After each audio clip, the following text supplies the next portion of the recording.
Assalamualaikum warahmatullahi wabarakatuh. Hamdan wa syukralillah amma ba'du. Para siswa-siswi yang berbahagia di mana saja kalian berada, alhamdulillahirrahmanirrahim, kita bisa berjumpa lagi dalam pembelajaran online. Dan marilah pelajaran pada kesempatan hari ini kita awali dengan membaca basmalah bersama-sama. Bismillahirrahmanirrahim. Bagaimana kabarnya para siswa-siswi semuanya? Sehat semuanya? Alhamdulillahirrahmanirrahim. Mudah-mudahan kalian semuanya diberikan kesehatan jasmani dan rohani oleh Allah Subhanahu wa Ta'ala. Baiklah para siswa-siswi yang berbahagia, pada pertemuan yang lalu kita sudah mempelajari tata cara bersuci, yaitu berwudu. Dan pada kali ini kita akan masuk pada materi tayamum. Coba di antara kalian mungkin ada yang tahu apa itu tayamum. Ya, perlu dimengerti bahwa tayamum adalah mengusapkan tanah atau debu suci ke muka dan kedua tangan sampai siku dengan beberapa syarat tertentu sebagai pengganti wudhu atau mandi besar atau mandi wajib. Itulah pengertian tayamum. Kemudian tayamum ini tentu saja ada penyebabnya. Tidak asal-asalan tayamum. Nah, adapun sebab yang pertama diperbolehkannya tayamum, yang pertama karena sakit yang dikhawatirkan bertambah sakit atau bertambah lama sembuhnya jika terkena air. Kemudian yang kedua, karena dalam perjalanan naik kendaraan atau pesawat terbang. Yang ketiga, karena tidak ada air dan sudah mencari air tetapi tidak mendapatkan air. Yang keempat, ada air tetapi udara sangat dingin sekali dan membahayakan kesehatan jiwa kita. Kemudian yang kelima, ada air tetapi tidak cukup untuk berwudu, berarti karena jumlahnya dikit gitu. Yang keenam, ada air tapi hanya cukup untuk minum saja atau untuk memasak saja. Yang ketujuh, ada air tapi tempatnya sangat jauh sekali. Apabila ke sana waktu sholat sudah habis. Yang kedelapan, ada air tetapi apabila ke sana membahayakan jiwa atau harta. Misalnya setiap kali ke sana itu dihadang orang, mau dibunuh, mau dirampas hartanya. Nah, ini boleh bertayamum. Nah, itulah sebab-sebab diperbolehkannya tayamum. Kemudian syarat-syarat tayamum. Satu, harus memenuhi sebab-sebab diperbolehkannya tayamum. Yang kedua, sudah masuk waktu sholat. Maksudnya bila kita mau bertayamum ya, di waktu sholat asar, maka tayamumnya harus sudah berkumandang adzan asar. Kita mau bertayamum untuk sholat maghrib, ya kita boleh bertayamum ketika sudah adzan maghrib. Maka sebelum ada adzan maghrib belum syah, belum boleh untuk bertayamum. Begitu.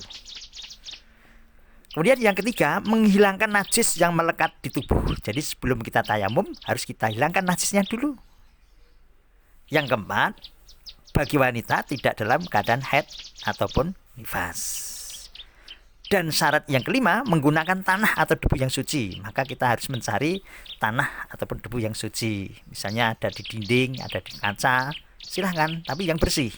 Atau yang langsung ada di tanah, pilih tanah yang bersih, yang suci. Itulah syarat-syarat bertayamum. Kemudian masuk pada rukun-rukun tayamum.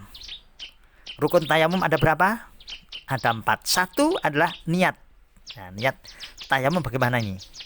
Bismillahirrahmanirrahim. Nawaitut tayammuma listibahadis sholati fardhu lillahi ta'ala. Nah, itulah bacaan niat tayamum, kan? Nawaitut tayammuma listibahadis sholati fardhu lillahi ta'ala.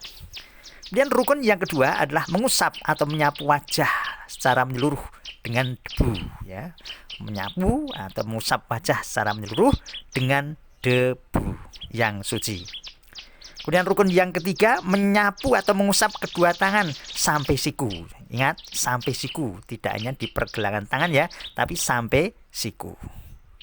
Kemudian yang keempat adalah tertib. Tertib itu artinya urut, jadi tidak boleh dibalik, tidak boleh tangan dulu baru mengusap muka, tapi ada harus muka dulu, kemudian baru mengusap kedua tangan sampai siku. Itulah rukun-rukun tayamum. Kemudian di samping ada rukunnya, ada juga yang dinamakan sunnah tayamum.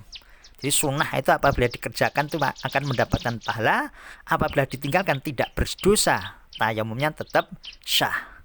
Yang pertama adalah membaca basmalah, bismillahirrahmanirrahim, baca sebelum menyentuh debunya. Yang kedua adalah sunnah meniup debu di telapak tangan yang kita ambil tadi. Yang ketiga membaca doa setelah tayamum. Doanya ini sama dengan doa ketika setelah berwudu. Asyhadu alla ilaha illallah wahdahu la syarikalah wa asyhadu anna Muhammadan abduhu wa rasuluh. Allahumma ij'alni minat tawwabina waj'alni minal mutatahhirin waj'alni min ibadikas sholihin. Kemudian yang keempat adalah menghadap kiblat. Yang kelima mendahulukan anggota yang kanan kemudian yang kiri. Dan sunnah yang keenam menggosok sela-sela jari setelah menyapu kedua tangan. Itu adalah sunnah tayamum. Kemudian yang membatalkan tayamum apa? Satu, semua hal yang membatalkan wudhu juga membatalkan tayamum otomatis. Misalnya buang air besar, buang air kecil, buang angin, menyentuh kemaluan dengan telapak tangan, bersentuhan kulit dengan lain jenis yang bukan mahramnya, dan lain-lain. Yang kedua adalah menemukan air jika tayamum yang dilakukan karena tidak ada air. Ini jadi kita sudah bertayamum, kok kemudian lihat ada air, wah berarti otomatis tayamumnya batal. Kemudian yang ketiga dapat menggunakan air jika tayamum yang dilakukan karena terhalang menggunakan air. Dapat menggunakan air jika tayamum yang dilakukan karena terhalang menggunakan air. Maksudnya begini, misalnya awalnya itu tidak bisa berwudu sehingga boleh tayamum, tapi kok kemudian sehat badannya kemudian bisa menggunakan air, nah maka otomatis tayamumnya menjadi batal. Berarti kalau untuk bersuci maka segera berwudu atau menggunakan air. Para siswa yang berbahagia, pelajaran untuk kali ini itu saja, nggak usah banyak-banyak, dan mohon materi disimak baik-baik, dan pada perjumpaan berikutnya kita akan praktek bertayamum, dan silahkan dipelajari materi yang ada di buku kalian, karena besok pada pertemuan berikutnya kita akan ambil nilai praktek bertayamum, dan kalian bisa simak contoh video bertayamum di bawah ini. Terima kasih. Mari pelajaran pada kesempatan kali ini kita akhiri dengan baca tahmid bersama-sama. Alhamdulillahirrabbilalamin. Assalamualaikum warahmatullahi wabarakatuh. Praktek bertayamum. Bismillahirrahmanirrahim.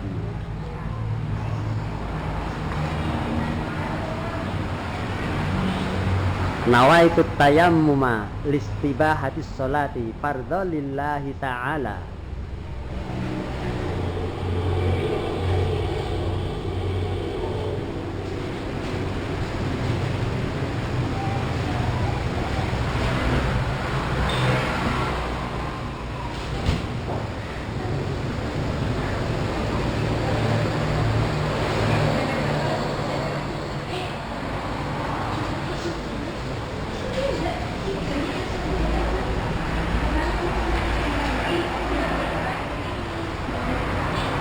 Telapak tangannya, ya tadi masih kurang dikit telapak tangannya ya.